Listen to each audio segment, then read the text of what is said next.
Telugu Desam party తరపున రాజ్యసభ అభ్యర్థిగా నన్ను ఎంపిక చేసిన ముఖ్యమంత్రి నారా చంద్రబాబు నాయుడు, మంత్రి నారా లోకేష్ కు ధన్యవాదాలు తెలుపుతున్నారని భాష్య రామకృష్ణ పేర్కొన్నారు. ఈ సందర్భంగా ఆయన మీడియాతో మాట్లాడుతూ, చిన్న పల్లెటూరులో ఒక పేద కుటుంబంలో పుట్టి పట్టుదలతో డిగ్రీ చదువుకొని ట్యూషన్ చెప్పుకుంటూ తన ఇంటి పేరును స్కూల్ ని స్థాపించి నేడు రాజ్యసభ అభ్యర్థిగా ఎదగడం గర్వంగా ఉందని అన్నారు. తెలుగుదేశం పార్టీలో అనేక సంవత్సరాలుగా కార్యకర్తగా ఉంటూ పేదలకు, నిరుపేద విద్యార్థులకి ఆర్థికంగా అండగా నిలిచారని చెప్పారు. ట్యూషన్ చెప్పుకుంటూ ఉన్న ఒక సామాన్య మాస్టర్ కి పెద్దల సభ అయిన రాజ్యసభలో అడుగు పెట్టవచ్చునని తెలుగుదేశం పార్టీ నిరూపించిందని అన్నారు. నాకు దక్కిన గౌరవం ప్రతి ఒక్క ఉపాధ్యాయుడికి దక్కాలని భావిస్తున్నానని అన్నారు. తెలుగుదేశం అందరికీ నమస్కారం.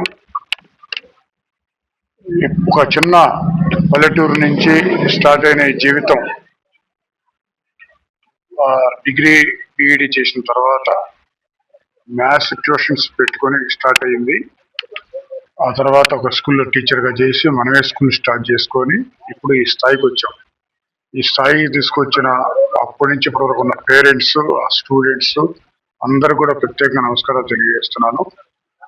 ఆ తీసుకొచ్చిన ఈ ప్రస్థానంలో ఇప్పుడు మరి మన సర్వీస్ని గుర్తించి 2014 నుంచి మరి పోటీ చేయడానికి ప్రయత్నిస్తూనే ఉన్నాం. అవకాశాలు మిస్ అవుతూ వస్తున్నాయి. అయినా సరే పార్టీని అంటిపెట్టుకొని ఉండి మరి ఆ తెలుగుదేశం పార్టీ ప్రజలకు సేవ చేసే గొప్ప పార్టీ అని భావించి నా వంతు కర్తవ్యంగా నాకు చేతనతోటి పార్టీకి కానివ్వండి, సొసైటీకి కానీ సేవ చేస్తూ వస్తున్నాం. ఇవన్నీ గమనించిన మన గౌరవ ముఖ్యమంత్రి వర్యులు, మా జాతీయ పార్టీ అధ్యక్షులు శ్రీ నారా చంద్రబాబు నాయుడు గారు, మా యువ నాయకులు నారా లోకేష్ గారు నన్ను రాజ్యసభకి పంపించే అవకాశం కల్పించారు. అందుకు వారిద్దరికీ ప్రత్యేకంగా నా కృతజ్ఞతలు తెలియజేస్తున్నాను. ఇప్పుడు మరి రాజ్యసభలో అడుగు పెడుతున్నాం కాబట్టి అందులో పెద్దల సభలో అంటే ఒక ట్యూషన్ మాస్టర్ నుంచి ఈరోజు పెద్దల సభకు వెళ్ళే అవకాశం వచ్చింది. మరి ఒక టీచర్, సామాన్యమైన టీచరు ఈ స్థాయిలో పెద్దల సభకు కూడా వెళ్ళొచ్చు అని నిరూపించింది ఆ తెలుగుదేశం పార్టీ, మా నాయకులు నారా చంద్రబాబు నాయుడు గారు, లోకేష్ గారు.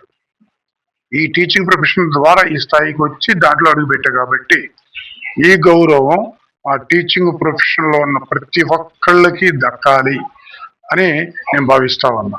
అంటే ఈ టీచింగ్ కమ్యూనిటీ మొత్తానికి ఈ రాజ్యసభ అనేది వాళ్ళందరికి గౌరవానికి దక్కుతుంది అని కూడా భావిస్తున్నాను. మరి నా సహచర ఎంపీలు అందరితో కలిసి మా యువ నాయకులు నారా లోకేష్ గారికి విద్యాశాఖ అంటే చాలా ఇష్టం కాబట్టి తీసుకున్నారు. ఆ విద్యాశాఖ మేము మరి ఆ విద్యా సంస్థల ప్రొఫెషన్లోనే ఉన్నాం. మరి సెంట్రల్ నుంచి కూడా విద్యాశాఖ అన్ని రకాల ప్రాజెక్టులు, నిధులు ట్రై చేస్తూనే ప్రత్యేకించి విద్యాశాఖకు సంబంధించి ఏమన్నాయో స్పెసిఫికేషన్స్ మొత్తం తీసుకొని క్షుణ్ణంగా చదివి వాటికి తగ్గ ఫండ్స్ కానివ్వండి, ఫెసిలిటీస్ కానివ్వండి, ఏవైనా సరే తీసుకొచ్చి మన ఆంధ్రప్రదేశ్ని అగ్రస్థానంలో నిలబెట్టడానికి ప్రయత్నిస్తాం. మరి ఈ అవకాశం కల్పించినందుకు అందరికీ, ప్రజలందరికీ